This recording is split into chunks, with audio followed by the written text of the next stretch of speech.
Eu não sei você, mas eu já estou ficando maluco, doido, completamente louco.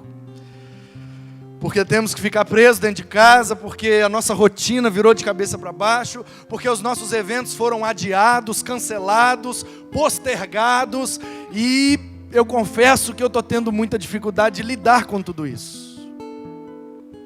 Só Jesus para ter misericórdia de nós.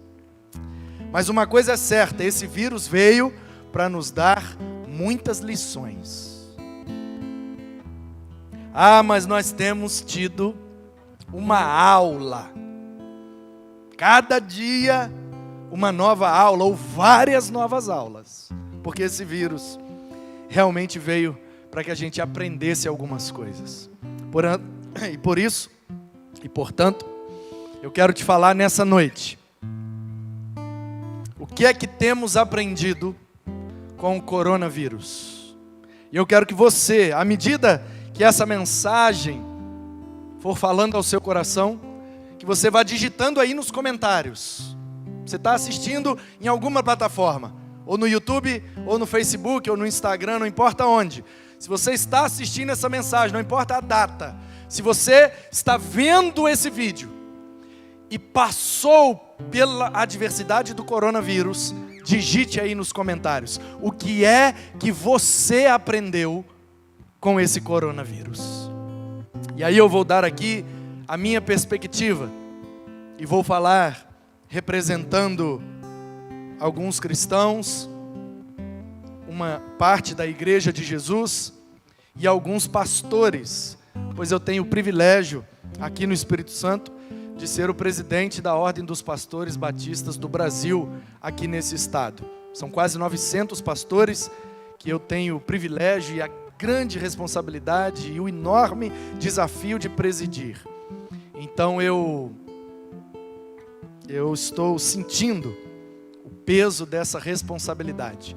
E quero aqui não trazer a última palavra, até porque os comentários aí agora vão ser vários. E muitas lições nós aprendemos com o coronavírus. É certo que a lista de lições que eu trago aqui nessa hora não é a lista definitiva.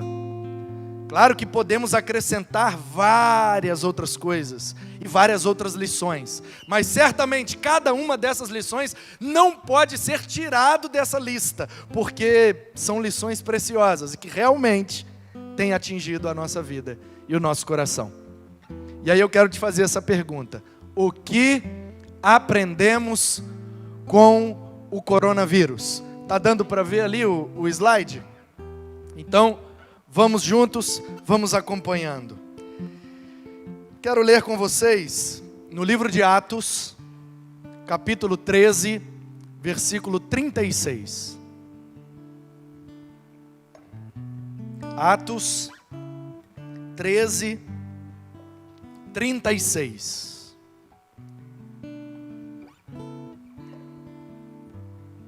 Atos 13, 36. Lucas está registrando um discurso que está sendo falado para exaltar a Jesus. E no meio desse discurso, entra essa frase. E a tese de quem está fazendo o discurso, e é o Pedro, ele traz uma verdade sobre Cristo, e ele quer, na verdade, exaltar a ressurreição de Cristo, e o fato de que Cristo o corpo de Jesus não se corrompeu por conta da sua morte. Antes de Jesus se corromper, antes da matéria do corpo de Jesus ser corrompido pelas bactérias, pelos vermes, ele ressuscitou. E aí o autor do discurso faz uma comparação com um cara que é muito respeitado em Jerusalém. Um cara que é extremamente respeitado ali na Galileia e também na Judéia principalmente, que é Davi, o grande rei Davi. Ele diz que Davi, tendo servido no seu tempo, na sua geração, conforme a vontade, o propósito ou o plano de Deus, ele morreu. Foi sepultado com seus pais e viu, diz o texto, viu corrupção. Corrupção aqui não é no sentido moral, corrupção aqui é no sentido físico. Ele está dizendo, o corpo de Davi foi enterrado, seja lá onde for, e se corrompeu, se desfez. A natureza deu conta de absorver o corpo de Davi. E voltou para a terra, que entrou nas plantas e voltou para a gente, e esse é o grande ciclo da vida. Mas o que ele está querendo dizer é o seguinte: Jesus não viu corrupção, nem moral, porque ele nunca se corrompeu moralmente, ele não cometeu nenhum pecado, e não viu corrupção física. O corpo de Jesus não entrou em putrefação. Jesus ressuscitou antes do seu corpo se corromper. E é para isso que ele aponta. Mas no meio desse discurso, ele traz essa frase que chama muito a minha atenção. Tendo Davi na sua geração, tendo Davi no seu tempo, servido a Deus conforme a vontade de Deus, conforme diz a Nova Almeida atualizada, conforme o plano de Deus. Davi foi um grande servo, um grande rei, também um grande pecador, como todos nós. Agora, nós não podemos negar que Davi marcou a geração dele. Davi serviu a Deus no tempo dele de forma tão marcante que nós nos lembramos até hoje. O autor do livro de Atos, que é Lucas, registrou um fato da vida de Davi há quase 2000 anos atrás.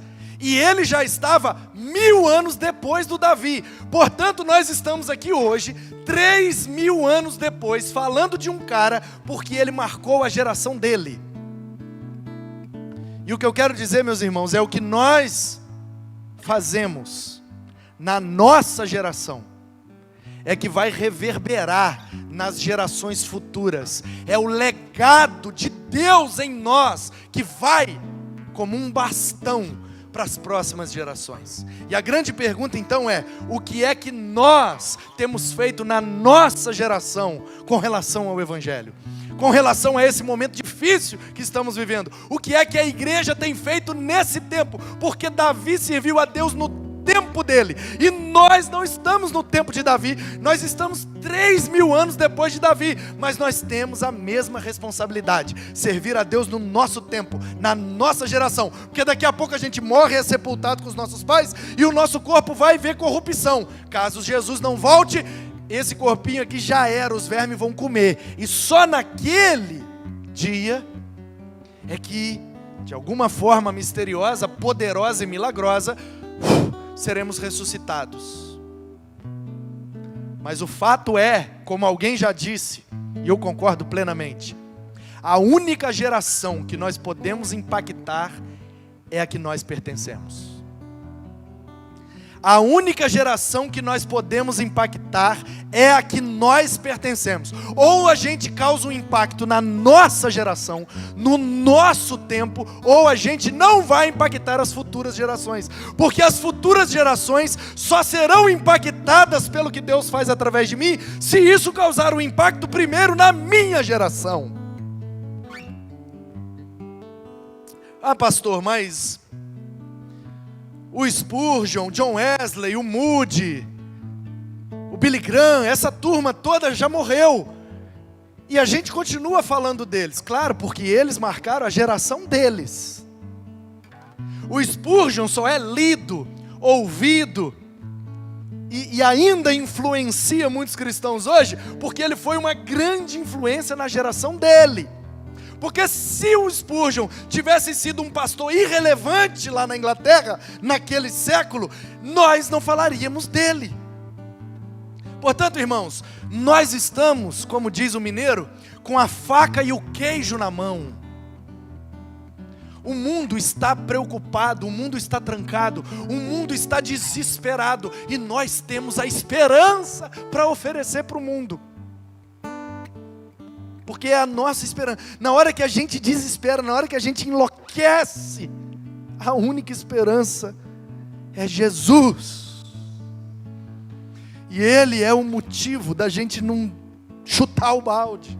Ele é o motivo da gente não tirar a própria vida.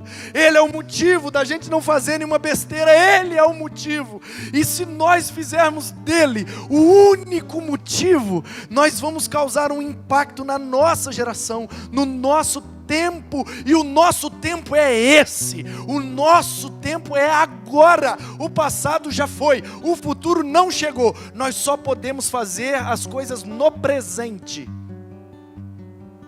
Portanto, meus queridos,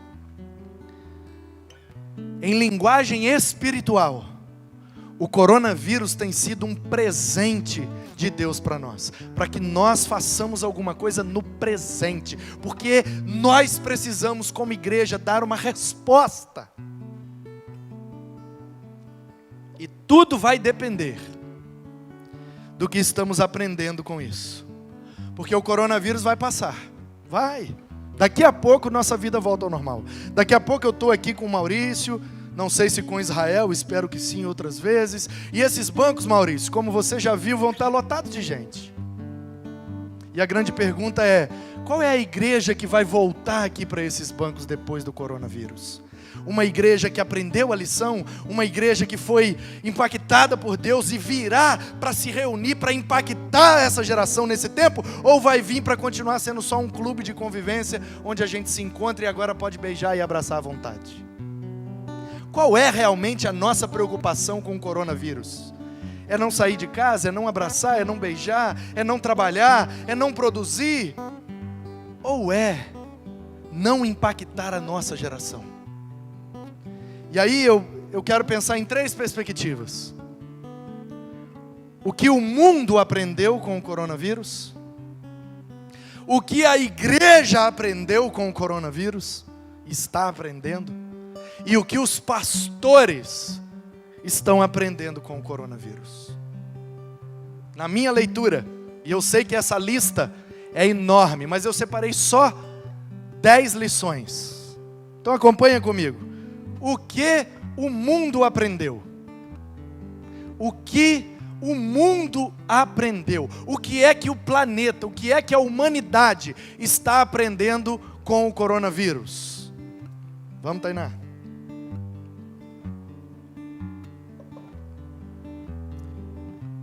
O que o mundo aprendeu?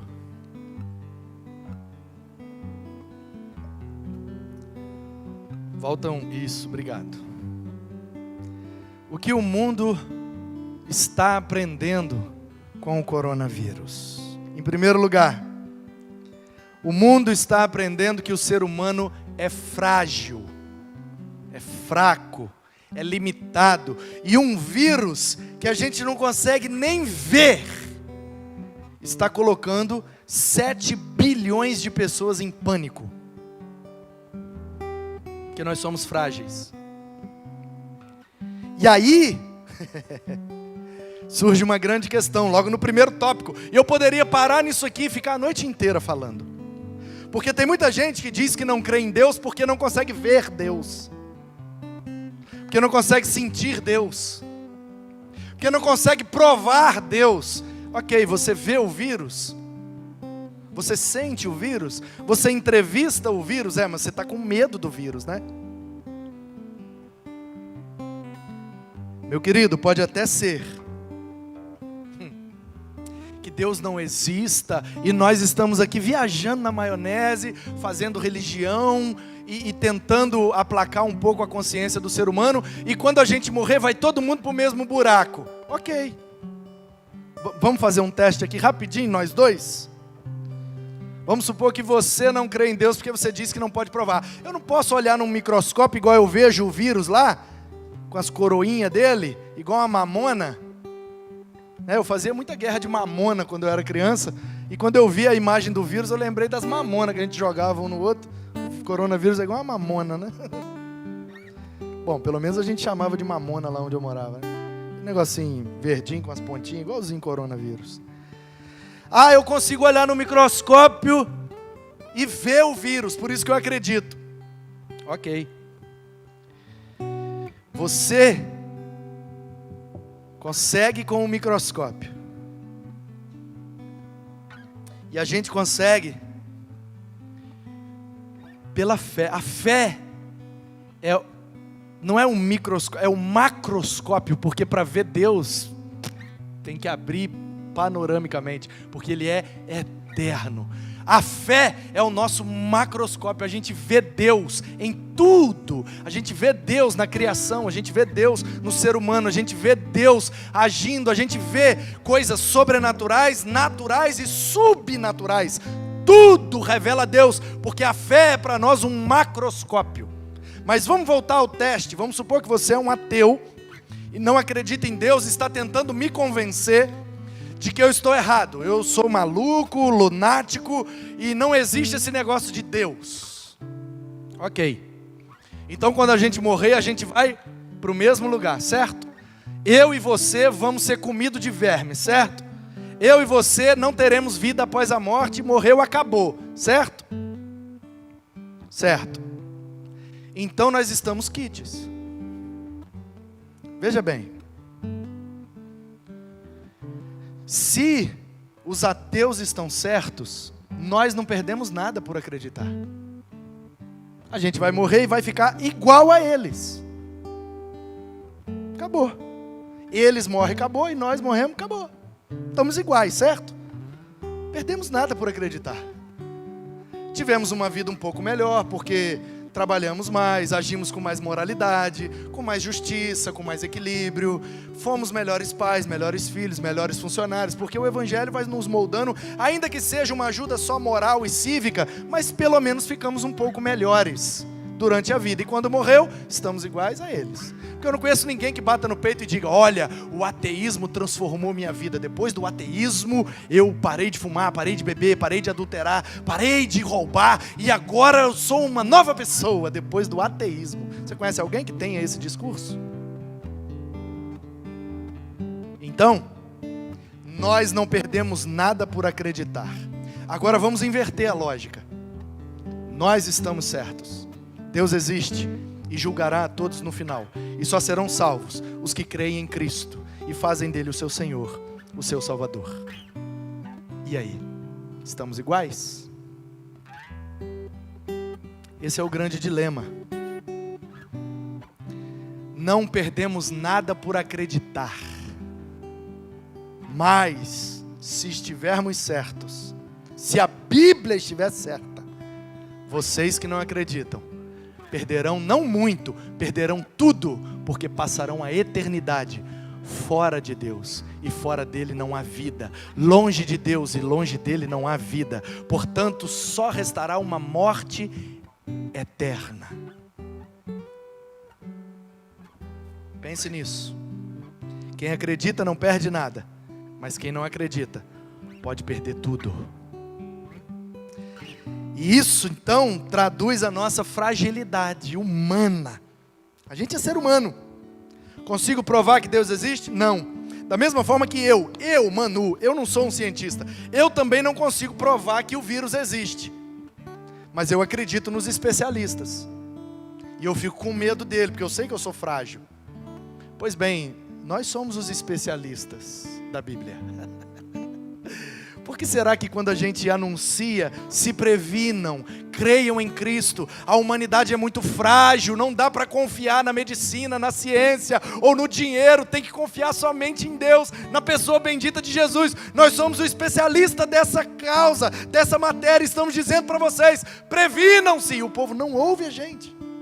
Ouve um cientista que fala de um vírus, mas não ouve um crente que fala de um Deus. Aí está a fragilidade humana. Em segundo lugar, o coronavírus tem nos ensinado que nós não temos o controle de tudo. Portanto, a primeira lição é a fragilidade humana. A segunda lição é a falta de controle. Nós temos um planejamento, teremos Olimpíadas em junho. Não. Teremos um retiro dos pastores em abril? Não. Teremos um show, um casamento e o Maurício vai tocar lá? Só que não. Num piscar de olhos, por causa de uma criaturazinha mísera, que acho que nem é considerado um ser vivo, aquela praga. Não é nem um ser vivo, é um vírus que precisa entrar num ser vivo para fazer da vitalidade da célula viva a sua vitalidade. E essa praga mísera, que não é nem um ser vivo, num piscar de olhos, mudou a agenda do planeta. O controle não está nas nossas mãos, por mais poderosos e ricos que sejamos. A terceira lição é sobre a unidade da humanidade. Agora, nessa pandemia, porque uma epidemia, né? Naquela região, naquele grupo de pessoas, né? Naquele âmbito, né? Cima, por cima, e demos, o povo, né? A demografia, o povo daquele determinado lugar, né? A democracia, o governo através do povo. Então uma epidemia quer dizer, naquele lugar, para aquele povo, é uma epidemia. Quando numa determinada região do planeta, do país, ou seja lá, acontece aquela doença. Agora, quando espalha para o planeta todo, aí é uma pan, porque epi é esse de cima, né? É a ideia até do Novo Testamento, chama os líderes da igreja de episcopos. Escopo é visão em grego. Vou fazer aqui um escopo, só para te dar uma visão do que eu estou pensando. Então, escopo é visão, epi é de cima. E por isso que os líderes são episcopos, é o que vê de cima. Quem deseja o episcopado, uma excelente obra deseja. É isso que o Novo Testamento está dizendo. Então, uma epidemia é aquele povo daquela região, daquele epicentro ali. Agora, a pandemia, pan, vem de panorama. Pan é de leste a oeste. Pan. É tudo. Okay? Por isso que os panteístas, eles creem que tudo é Deus. Então a pandemia quer dizer, o mundo todo está sendo afetado. Espalhou de leste a oeste agora. Está nos 5 continentes, é uma pandemia. A população panorâmica. Você olha para um lado tem, você olha para o outro lado tem, você olha para o outro lado. Panoramicamente está todo mundo assolado com essa enfermidade, com esse vírus. Então nós aprendemos, o mundo aprendeu com o coronavírus, que de fato nós somos uma humanidade. Não é a humanidade europeia, a humanidade africana, a humanidade americana do norte, americana central do sul, a humanidade. Não, nós somos uma humanidade. E o mundo está aprendendo isso, não é que nós somos mesmo? O negócio começou na China, em uma semana rodou o mundo.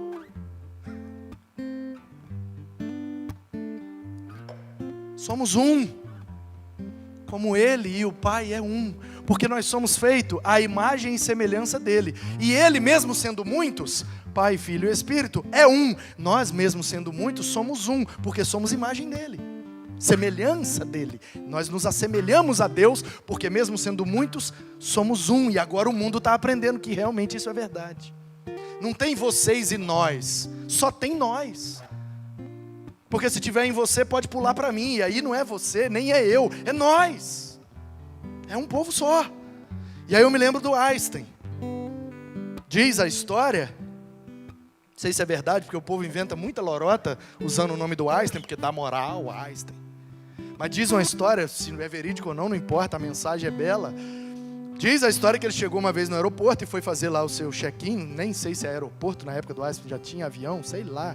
Numa rodoviária qualquer, num lugar qualquer da vida, que o Einstein chegou para preencher um cadastro. E aí estava lá, raça. Aí ele colocou, humana. E falou, não tem raça branco, raça preto, raça amarelo, raça. Só tem uma raça, a raça humana. Somos todos humanos, somos todos iguais. E o mundo está aprendendo isso com o coronavírus, porque a Europa está desesperada. A Europa poderosa, antiga, grande Europa. Está dando conta não. É um povo só, gente.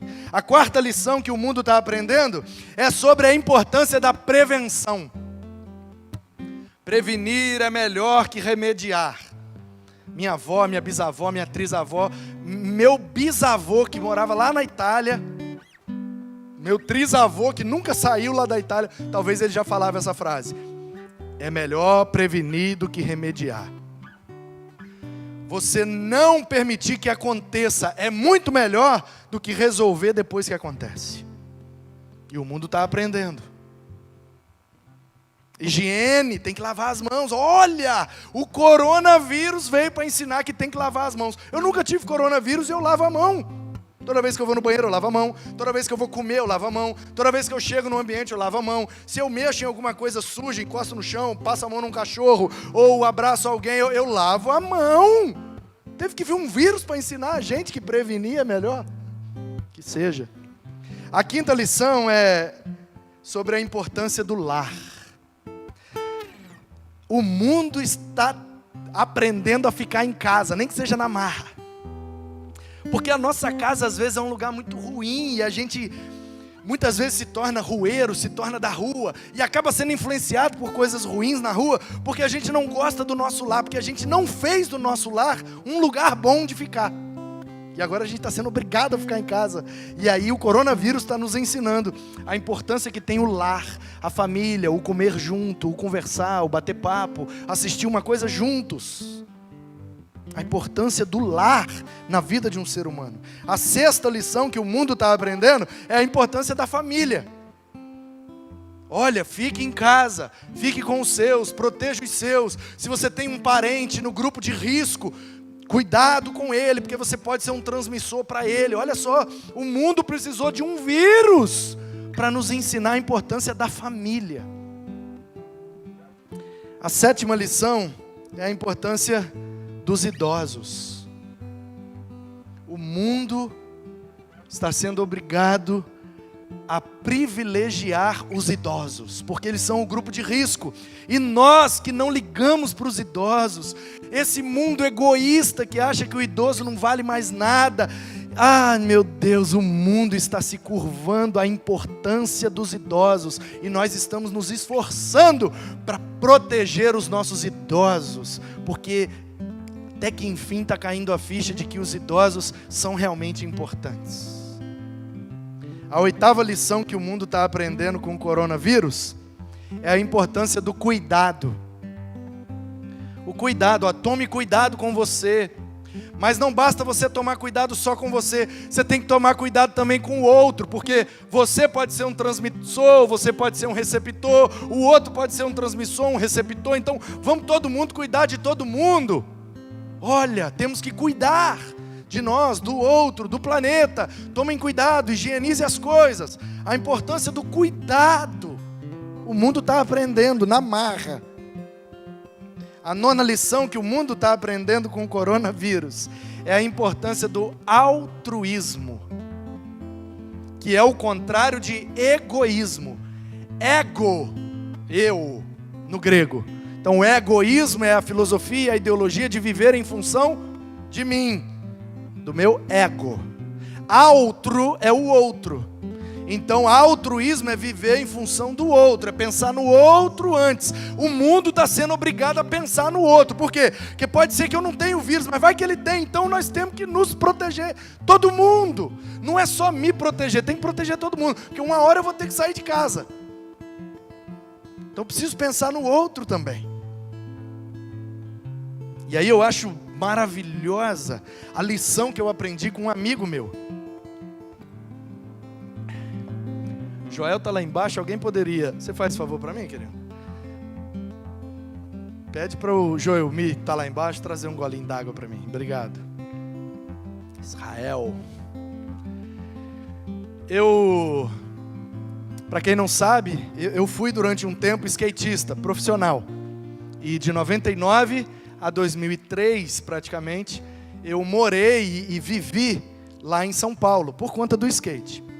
E lá eu fiz algumas amizades.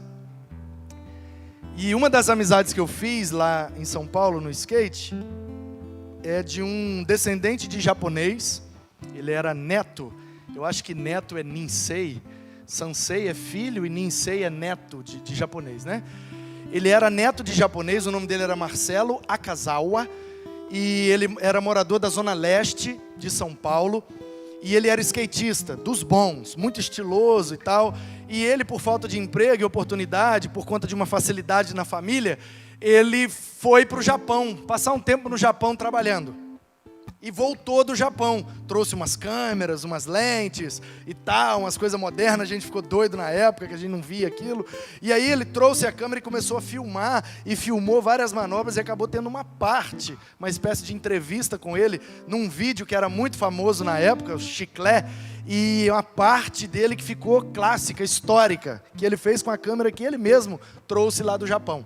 E a gente viajava junto, competia, e ele era sangue bom demais, in memoriam, né? Cito ele aqui, porque ele faleceu alguns anos atrás, eu acho que foi leucemia, um câncer pegou ele, devastou, e mesmo sendo muito jovem, com 30 e poucos anos, faleceu. Mas eu não me esqueço, um dia nós estávamos sentados no Vale do Anhangabaú, em São Paulo, e tomando lá uma tubaína, como eles chamam lá, guaranazina, né? E comendo um pão com mortadela e tal. Skatista, meio da rua, faz uma vaquinha, vai comer e tal. Obrigado, meu filho. Muito obrigado.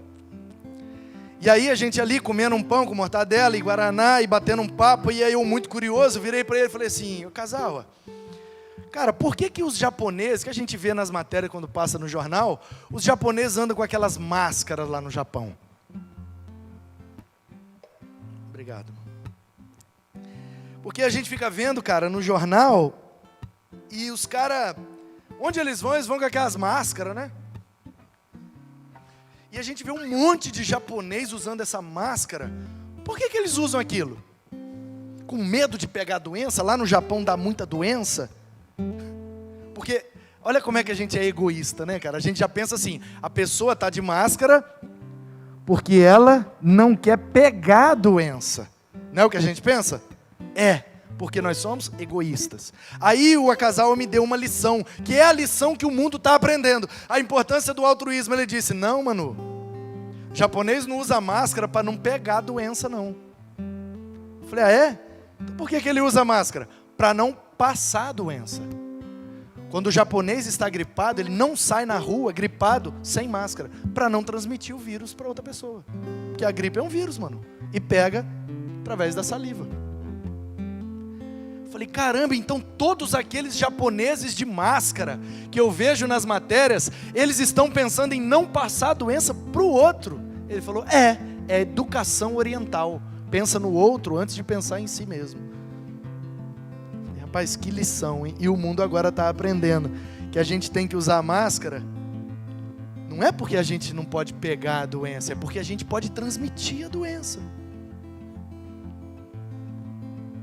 E a 10ª lição que o mundo está aprendendo com o coronavírus é a submissão à autoridade.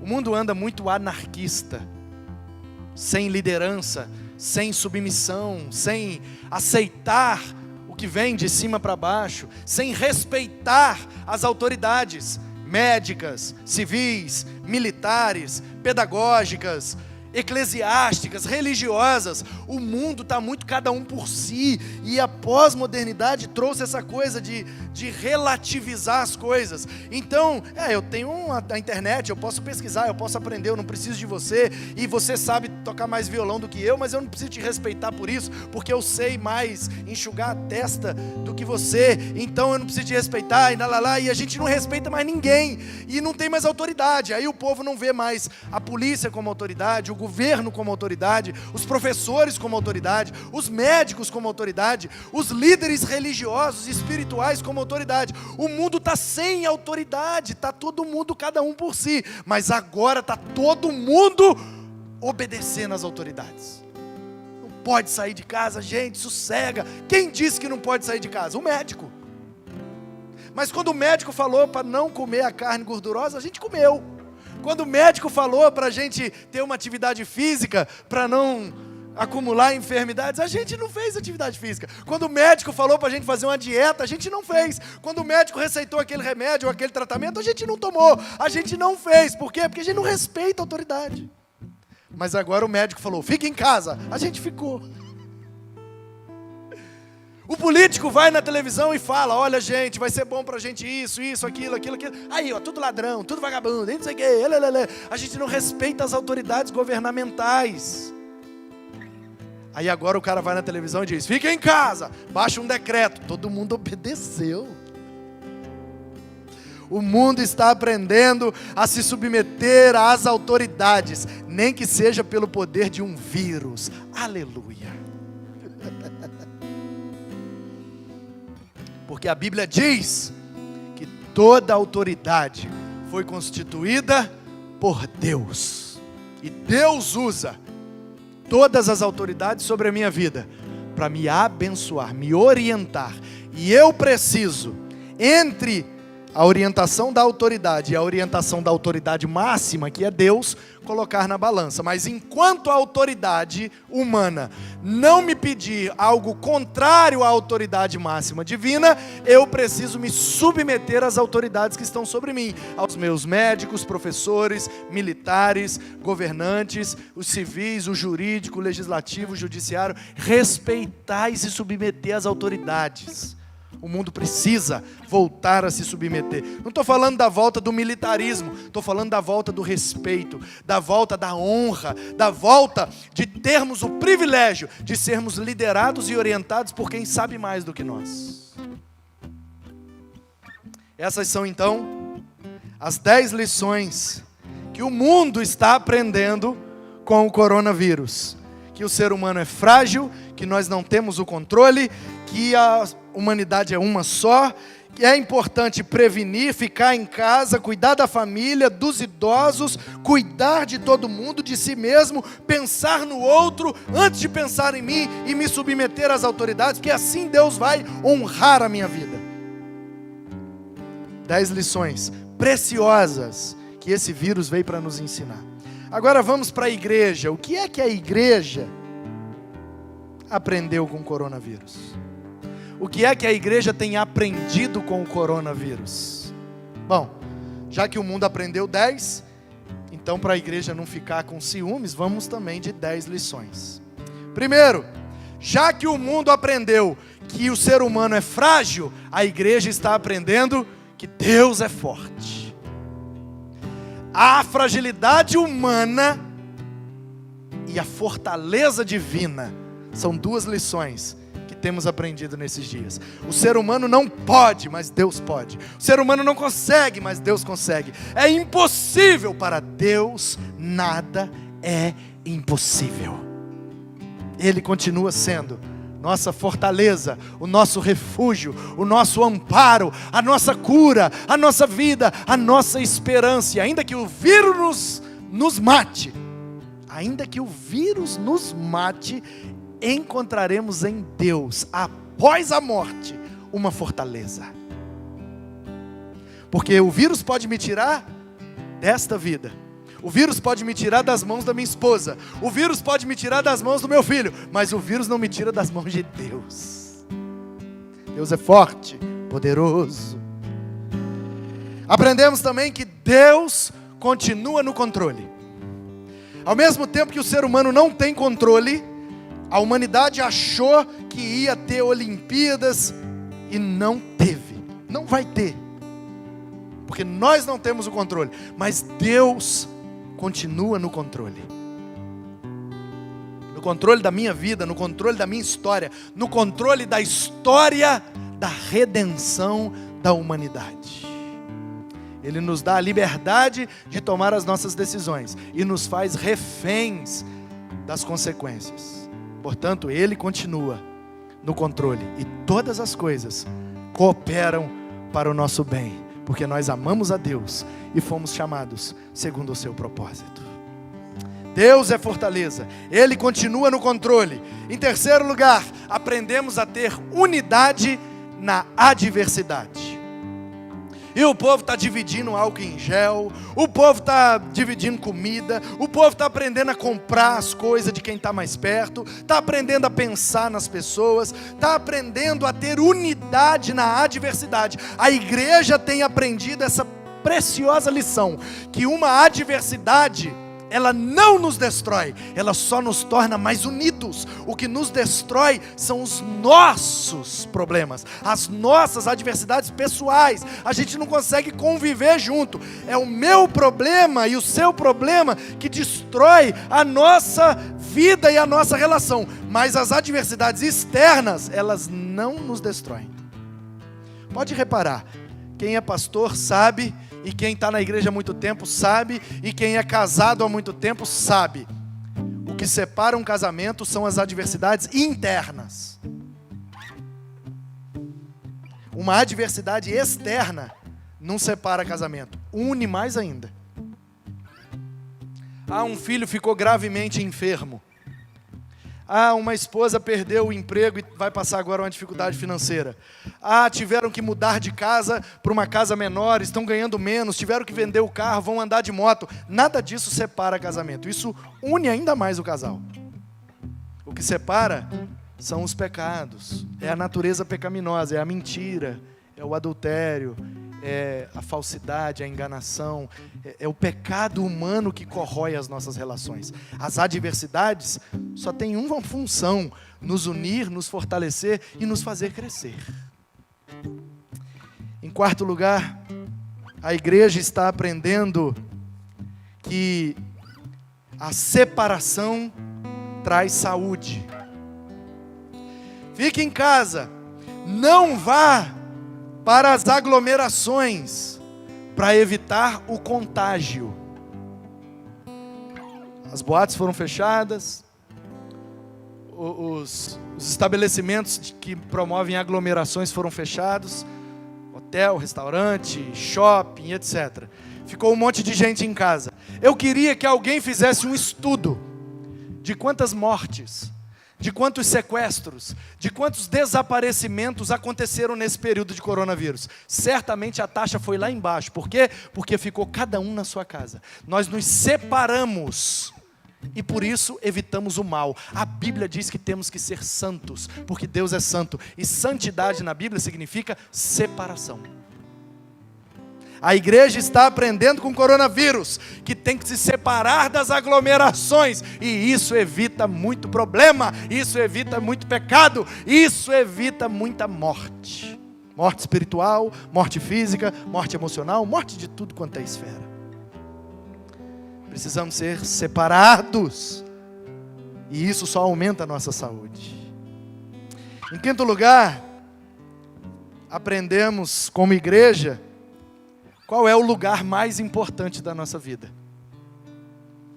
Porque quando o mundo, confira comigo no replay.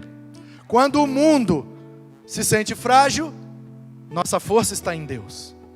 Quando o mundo sente que não tem o controle de tudo, Deus continua no controle.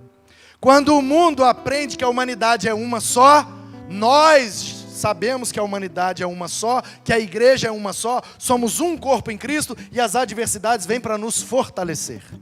Quando o mundo aprende a importância da prevenção, a igreja aprende a importância da santidade, a separação. Quando o mundo aprende a importância do lar, a igreja aprende que o lugar mais importante da nossa vida é a nossa casa.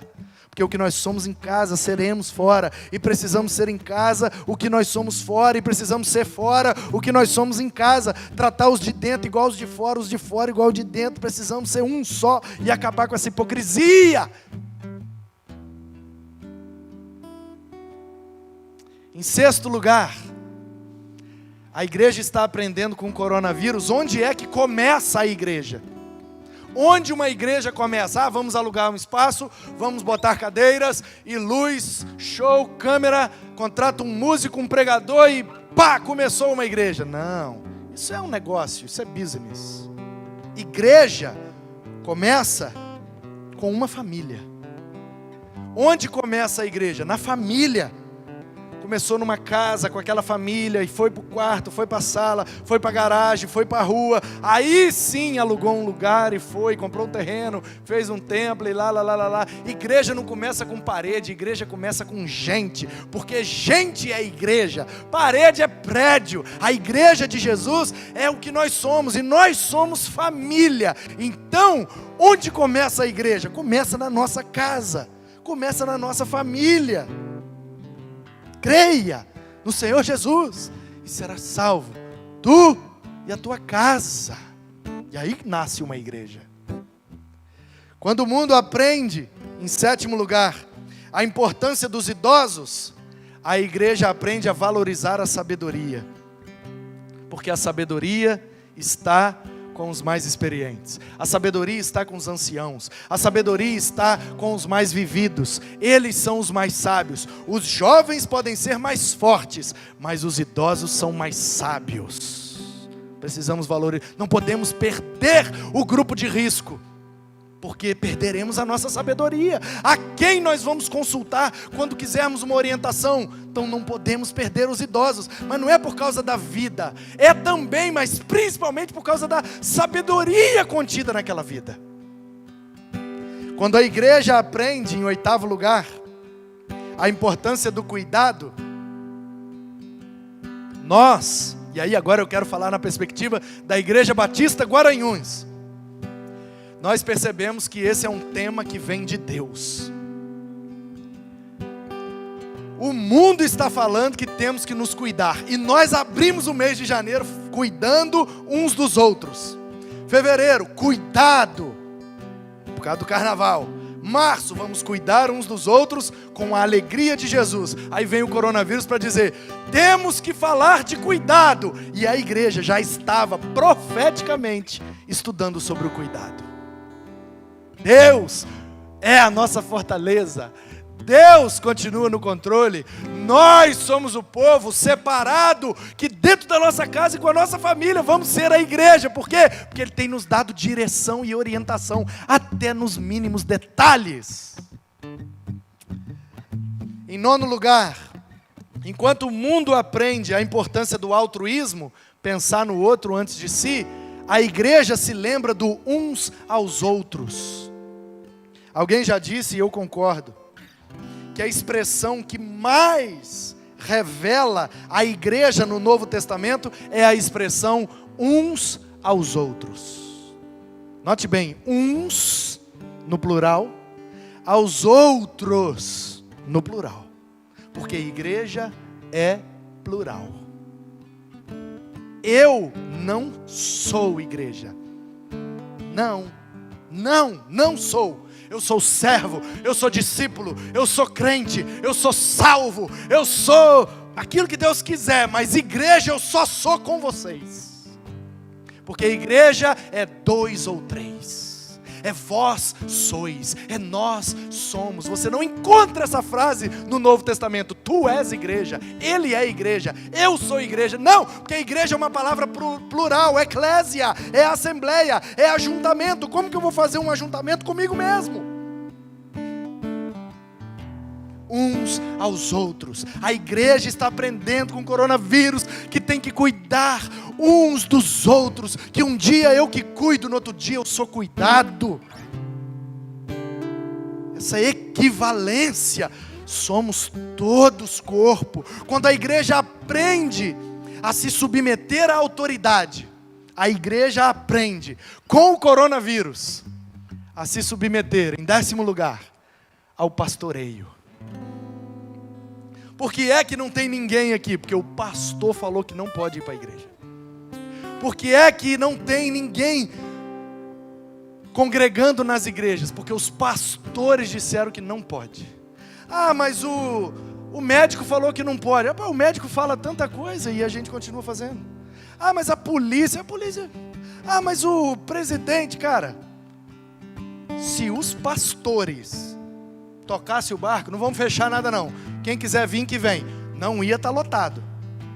Principalmente o grupo de risco, que assiste muita televisão, ia estar em pânico. Mas eu te garanto que ia ter uma galera aí. Porque tem uma turma aí que é doida, rapaz. Falou que vai ter, eles vêm mesmo. Não vai para a praia? Viria para o culto, álcool em gel, e pererê, e cumprimenta no cotovelo, e papapá, e manda aí, pastor, falou que tem culto, eu quero ser abençoado. Por que é que não está tendo culto? Não é porque as autoridades falaram, que pensam que o mundo aprendeu a se submeter às autoridades, e como nós estamos no mundo, a gente aprendeu junto, mas a igreja tem aprendido a se submeter ao pastoreio, quando o pastor das igrejas começarem a dizer, está liberado, pode voltar, está liberado, vai ter culto, está liberado, pode vir. Aí o rebanho começa a vir. Por quê? Porque Deus deu à igreja apóstolos, profetas, evangelistas, pastores e mestres. E essa turma conduz o rebanho e leva-os de volta para o Senhor. E a igreja está aprendendo a ouvir a voz dos seus pastores. E isso é uma bênção. Então o que é que o mundo aprende? Que o ser humano é frágil, que ele não tem o controle, que a humanidade é uma só, que é importante se prevenir, ficar em casa, cuidar da família, dos idosos, de todo mundo, de si mesmo, pensar no outro primeiro e se submeter às autoridades. O que é que a igreja aprende? A igreja aprende que Deus é a fortaleza, que Ele continua no controle, que temos que nos unir, porque a adversidade vai nos fortalecer, temos que ser santos, e isso nos dá saúde espiritual, que o lugar mais importante é dentro de casa, começa a igreja na família, que temos que valorizar a sabedoria dos idosos, e precisamos seguir a orientação que vem de Deus, com a palavra que Ele nos dá, precisamos cuidar uns aos outros e uns dos outros, e precisamos nos submeter aos pastores que Deus tem colocado sobre as nossas vidas. E aí o que é que os pastores aprendem? O mundo aprende, a igreja aprende e os pastores aprendem. E aí, na minha perspectiva, como pastor, eu quero colocar aqui também 10 lições que os pastores têm aprendido. A primeira delas é que também somos frágeis. O pastor está tendo que ficar em casa, amigo, porque ele é um homem de Deus, mas ele pode morrer de coronavírus. E aí? Nós estamos aprendendo que também somos gente de carne e osso, que também se contamina, que também fica doente. Nós não somos super-homens, porque somos chamados por Deus, capacitados por Deus, sabemos um pouquinho mais de Bíblia, por isso a gente está imune a qualquer coisa? Não, nós somos tão frágeis quanto qualquer pessoa. E os pastores estão aprendendo que tem que ficar em casa, que não pode ter culto na igreja, e que são fracos como qualquer outra pessoa, tem as suas fragilidades. Em segundo lugar, os pastores estão aprendendo que nós também, como pastores, não temos o controle de tudo. Hoje teríamos aqui muitas pessoas, hoje teríamos a oferta para recolher, hoje eu ia pedir um saco de cimento aos irmãos aí para a gente dar continuidade na obra. Esse era o meu planejamento, mas Deus tinha outro plano, eu não estou no controle de tudo, eu tenho que me adaptar às situações, porque não está tudo no controle da minha mão. Em terceiro, os pastores aprendem que são parte do corpo de Cristo, que eles precisam também lavar as mãos, que eles precisam às vezes, porque tem muitos pastores que são do grupo de risco, e aí não pode sair para fazer compra, não pode ter aquela rotina que ele tinha, não pode, ele faz parte do corpo de Cristo. Se está todo mundo em casa, fica em casa, pastor. E sendo parte do corpo, ele pode, olha que bênção, eu acabei de receber um testemunho de uma pessoa que disse, o meu pastor tem 80 anos, é do grupo de extremo risco, ainda mais que ele tem uma dificuldade pulmonar, e já teve uma pneumonia um tempo atrás, ele pode nem pensar em pegar coronavírus. Então a igreja está se revezando para comprar pão para o pastor, para comprar o remédio do pastor, para levar o pastor para ser vacinado, e ele nem saiu do carro, tomou a vacina. Olha que, quando que a igreja iria fazer isso pelo seu pastor? O coronavírus veio para fazer, que bênção! Para que a igreja entenda que o pastor também é parte do corpo, ele também é gente, ele também é frágil, ele não tem o controle de tudo, e que ele também precisa entender que o melhor caminho é prevenir. A quarta lição que os pastores estão aprendendo: prevenir é o melhor caminho. E aí eu estou falando por causa do coronavírus. Mas o coronavírus traz à nossa memória que eu, como líder espiritual, estou à frente de um rebanho. E esse rebanho acaba buscando ver Jesus em mim. Então eu preciso prevenir-me de algumas coisas para não prejudicar o rebanho de Deus. Por causa do coronavírus, ficar em casa. Mas e por causa dos vírus morais? Os vírus espirituais, os vírus emocionais, psicológicos. Porque às vezes a gente cede às tentações e aí a gente cai no problema e depois vai ter que remediar. Então os pastores estão com o grande professor coronavírus aprendendo que prevenir é melhor do que remediar. Então o pastor precisa se prevenir.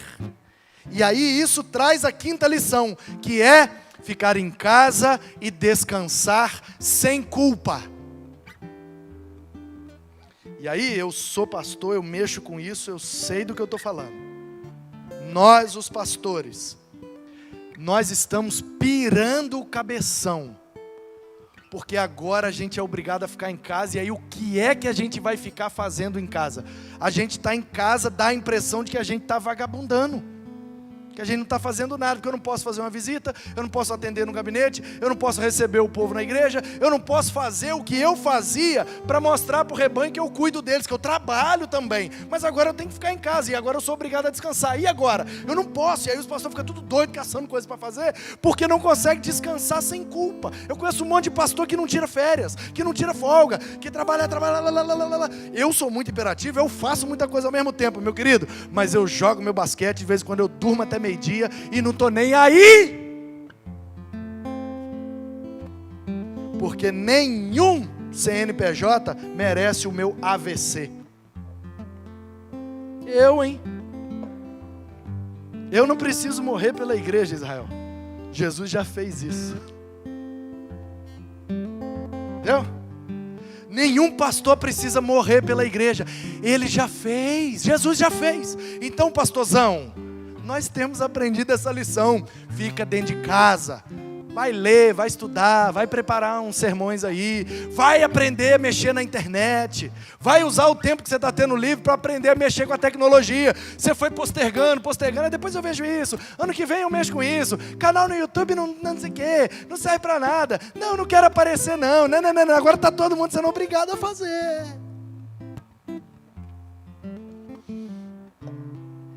Em sexto lugar, os pastores estão aprendendo que a sua família é o seu primeiro rebanho.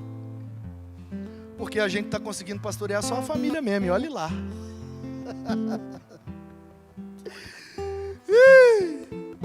Uma vez, eu ouvi uma história, e diz que essa é verídica mesmo. Um pastor, não vou citar o nome porque ele não me deu autorização, também não pedi.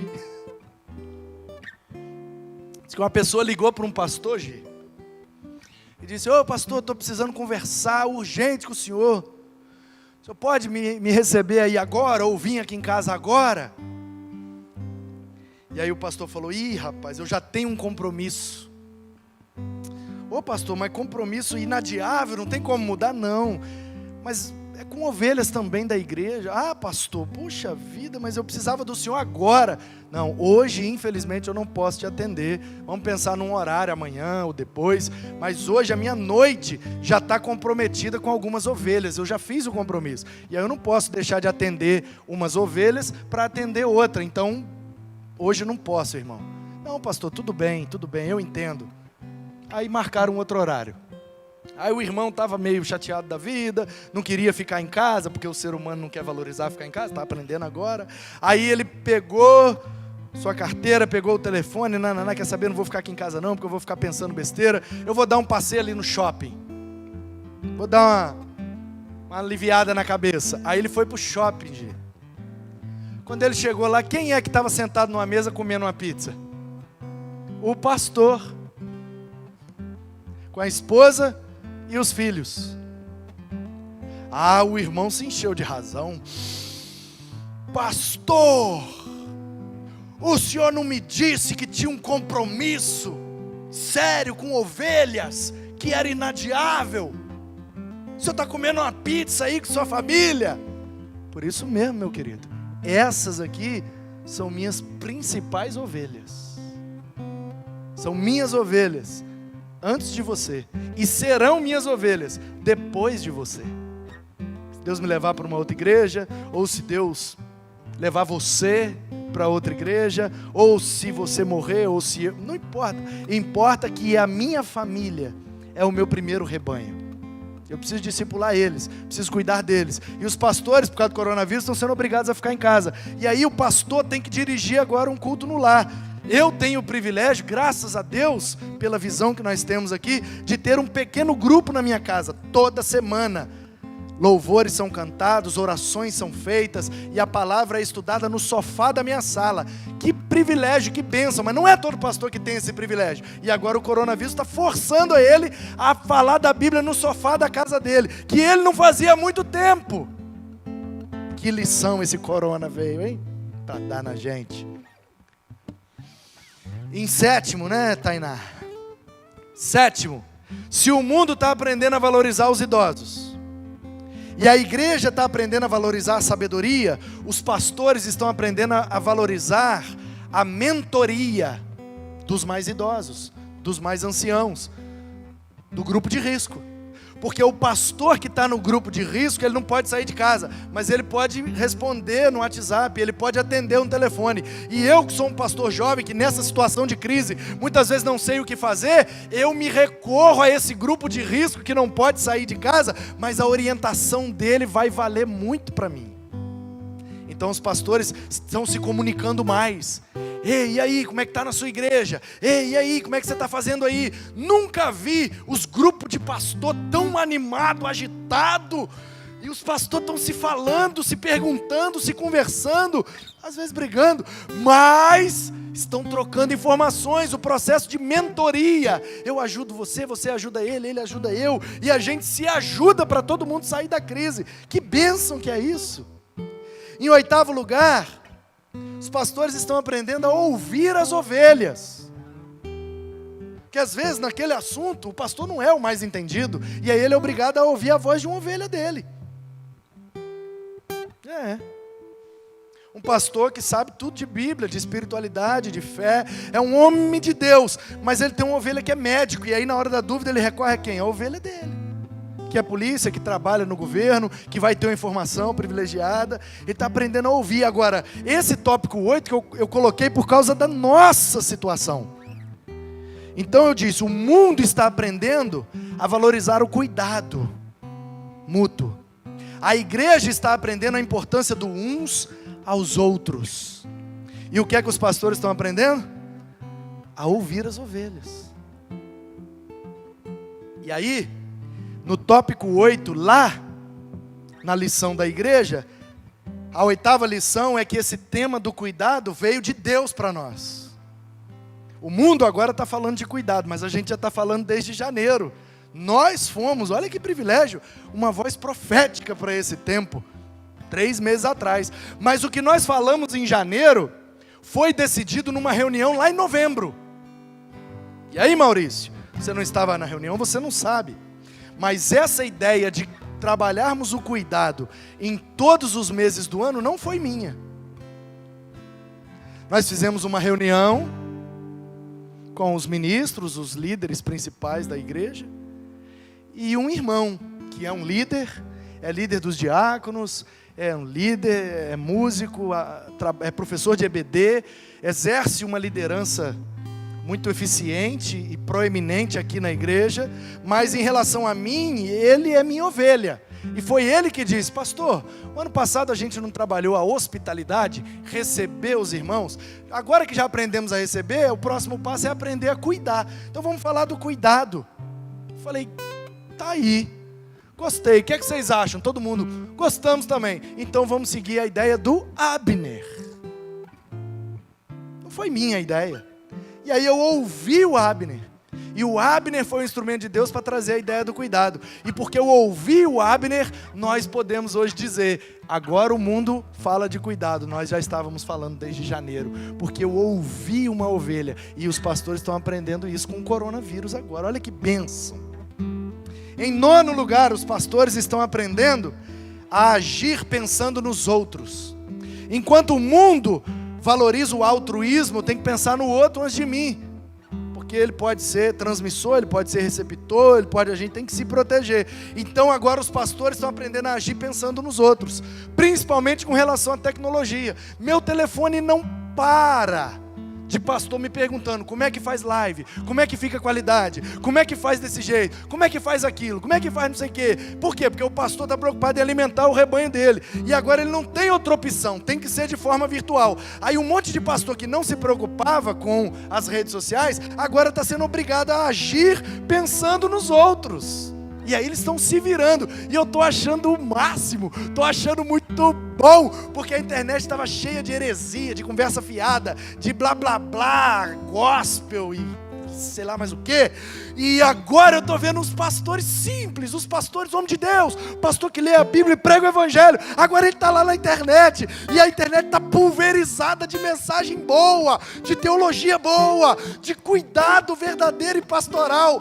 Ah, meu querido, os dias desses caras estão contados, porque agora os pastores de verdade, pastor de gente, porque pastor de internet não é pastor de gente.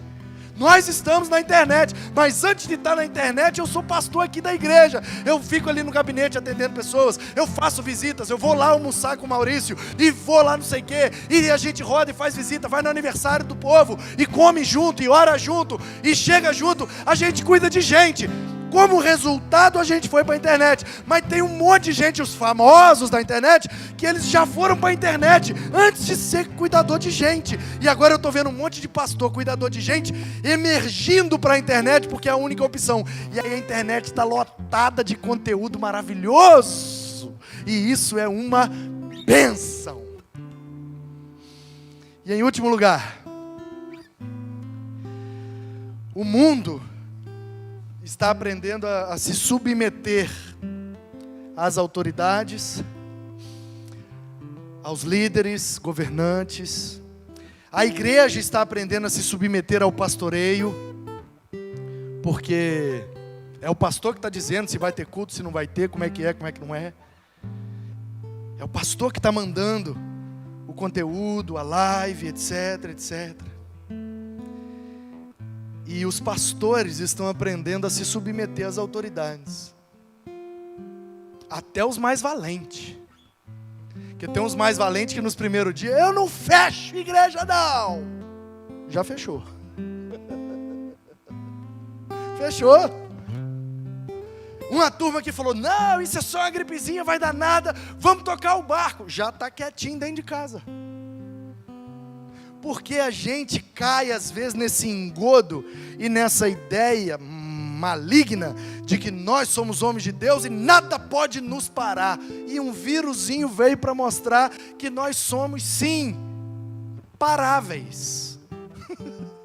Não somos imparáveis. Imparável é o Deus que age através de nós. Nada pode pará-lo, mas nós podemos ser parados. E as autoridades vieram para parar os pastores, para dar um sossega-leão na gente.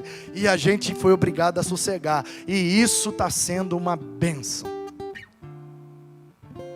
Porque se o pastor não consegue se submeter, como é que ele vai exigir submissão das ovelhas? Então nós temos aprendido essa lição preciosa. E aí, encerramos então essas 30 lições. Na minha perspectiva e leitura, o mundo tem aprendido, a igreja tem aprendido e os pastores têm aprendido. E aí eu gostaria que você deixasse aí o seu comentário. Se você chegou até aqui, você aprendeu outra lição da perseverança, da resiliência. Você ficou com a gente, muito obrigado. Mas deixe aí, ao vivo ou assistindo em outro momento, por favor. Você do YouTube, você do Facebook ou do Instagram, comente aí embaixo, qual é a lição que você está aprendendo com esse momento do coronavírus. Eu quero te ouvir, eu quero ler os seus comentários e quero também aprender com você. Que Deus nos abençoe. Que possamos aprender essas lições preciosas. E depois que passar a pandemia do coronavírus, a igreja volte mais unida, mais robusta, mais submissa e mais firmada na fortaleza que é o Senhor nosso Deus.